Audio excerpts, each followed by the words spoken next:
Ang regalong hindi binuksan. Sa lumang baryo ng San Andres, nakatira si Mira. Isang tahimik na senior high student na kilala sa pagiging matalino, ngunit mailap sa mga tao. Madalas siyang mag-isa sa klase, sa kantin, maging sa pag-uwi. Hindi dahil ayaw niya ng kaibigan, kundi dahil natatakot siyang masaktan. Araw-araw, pare-pareho ang takbo ng kanyang buhay. Gising ng alas 5, pasok ng alas 7, uwi ng alas 5 ng hapon. Wala masyadong kulay. Parang isang pelikulang paulit-ulit pinapatugtog. Pero walang bagong eksena. Isang Biyernes ng hapon, habang nag-aayos siya ng gamit matapos ang klase, may napansin siyang maliit na kahon sa loob ng kanyang bag. Kulay puti, may pulang laso, at walang nakasulat na pangalan. Nagtaka siya, baka prank lang, bulong niya sa sarili. Pero may maliit na papel sa ilalim ng kahon. Nakalagay, "Buksan mo ako sa tamang oras." Napakunot ang noo ni Mira. Sino kaya naglagay nito? At ano naman ang ibig sabihin ng tamang oras? Tinala niya ang kahon, pauwi. Ilang gabi niya itong tinititigan sa mesa. Minsan binabaliktad, minsan niyayanig. May maliit na kalansing sa loob, parang bakal o salamin. Pero tuwing sinusubukan niyang buksan, may pumipigil sa kanya. Hanggang isang gabi, Sabado, alas 12 na ng gabi. Habang nagre-review siya para sa exam, biglang namatay ang ilaw sa buong bahay. Tahimik. Tanging ang tunog ng orasan sa dingding ang naririnig niya. Tik, tak, tik, tak. At doon niya, biglang naalala ang sulat. Buksan mo ako sa tamang oras. Kinilabutan siya. Tamang oras? Baka ito na nga yun, bulong niya. Kinuha niya ang kahon, dahang-dahang tinanggal ang laso at binuksan. Sa loob, may isang pirasong salamin. Maliit lang, mga 5 pulgada, para bang galing sa sirang salamin. At sa likod, may nakasulat na mga salitang, tila inukit lang ng lapis. Harapin mo ako. Tinitigan niya ang salamin. Sa una, sarili lang niya ang nakita. Pero habang tumatagal, may mga imahe na unti-unting lumilitaw.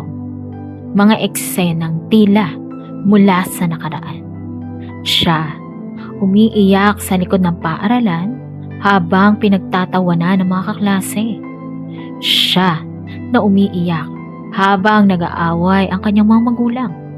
Siya ulit, nakaupo mag-isa sa silid.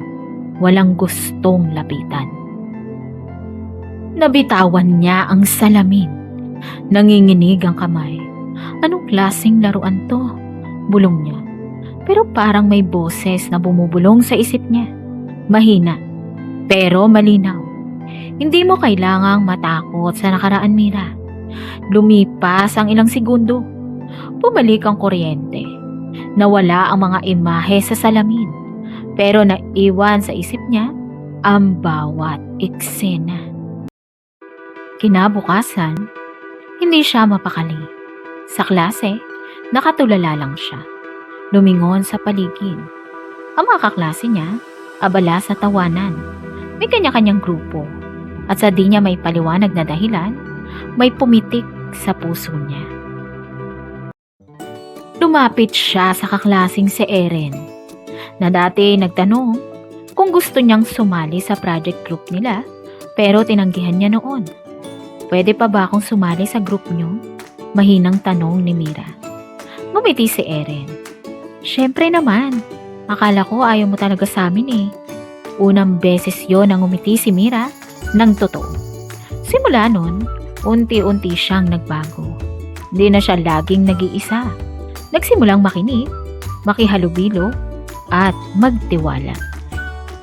Lumipas ang mga linggo. Dumating ang araw ng pagbibigay parangal.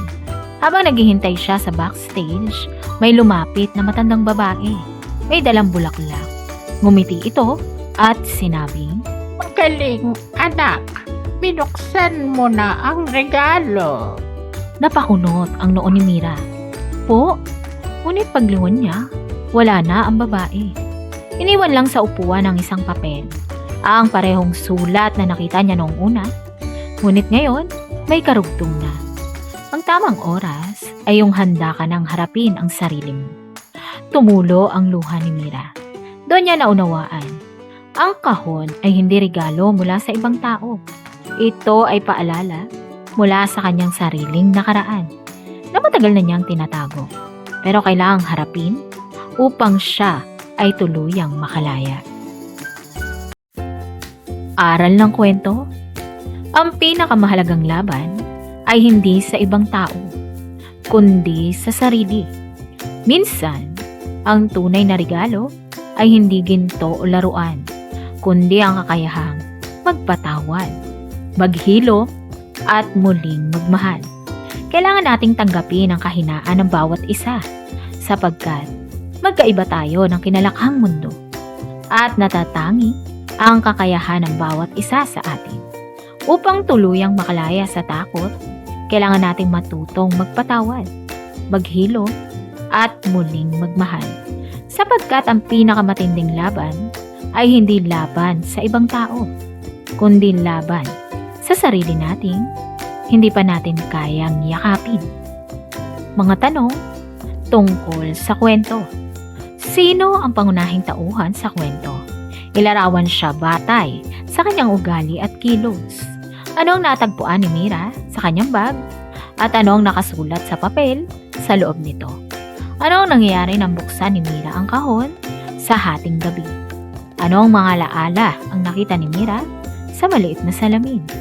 Paano nagbago ang pananaw ni Mira matapos mabuksan ang regalo? Ano ang simbolismo ng regalo hindi binuksan? Paano ipinakita sa kwento ang kahalagahan ng pagtanggap sa sarili? Bakit mo sa tingin lumitaw ang matandang babae sa dulo ng kwento? Ano ang mensaheng nais iparating ng may akda sa mambabasa? Kung ikaw si Mira, bubuksan mo rin ba ang kahon?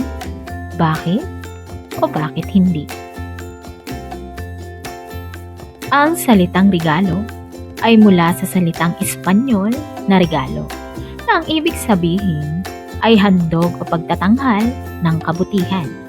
Ipinapahiwatig nito na ang pagbibigay ay hindi lang sa pisikal na bagay, kundi simbolo ng pagmamahal at pag-aalala. Sa psikolohiya, ang hindi pagbubukas ng regalo ay maaaring sumisimbolo sa takot na harapin ang katotohanan o pagbabago.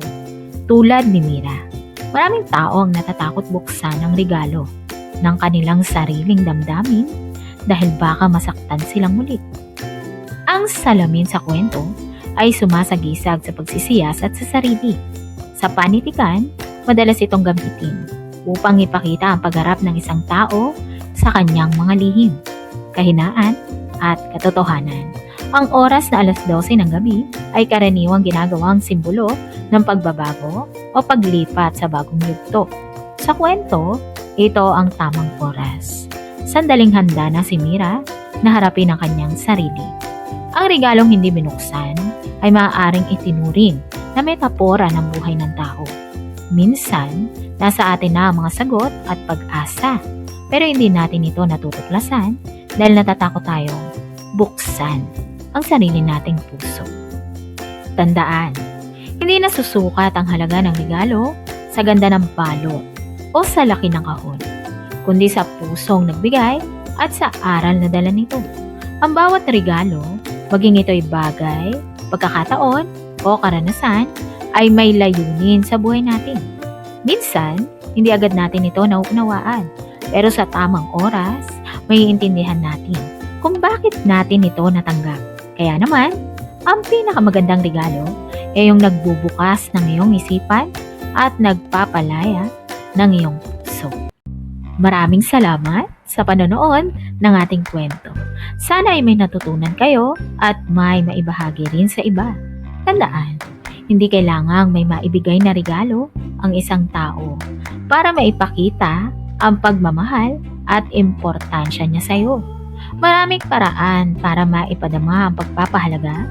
Isa na rito ang pagpapakita nito sa pamamagitan ng mga gawa. Ako si Aling Tetay, nagsasabing, sa bawat kwento may aral at sa bawat aral may pag-asa. Hanggang sa susunod na kwento, ingat po kayo at God bless.